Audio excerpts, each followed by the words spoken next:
నా పేరు దేవిన సోహిత. మా చెల్లి పేరు ధన్యత. మాది తూర్పుగోదావరి జిల్లా రంగంపేట. మేము గత 5 సంవత్సరాలుగా వివిధ జాతీయ, అంతర్జాతీయ, సామాజిక అంశాలపై ప్రజలను చైతన్యవంతం చేయడానికి మా వంతు కృషిగా సైకత్ శిల్పాలు చేస్తూ ఉంటాం.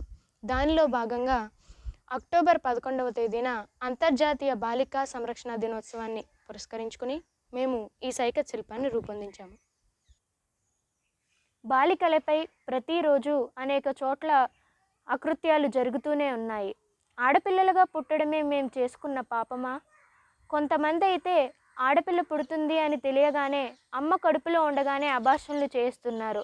ఆడపిల్ల పుట్టిన పసిప్రాయం నుండి కూడా అనేక రకాలుగా వివక్షకు గురవుతున్న తరుణంలో అబార్షన్లు, అత్యాచారాలు, వివక్ష, బాల్య వివాహాలు అమ్మాయిను బాణాల వలె చుట్టుముడుతున్నట్లుగా అమ్మాయి వాటికి భయపడి చేతులు జోడించి కాపాడమని అడుగుతున్నట్లుగా ప్లీజ్ సేవ్ గర్ల్ చైల్డ్, మాపై అకృత్యాలకు అంతం లేదా అనే నినాదాలతో మేము ఈ సైకత్ శిల్పాన్ని రూపొందించాము.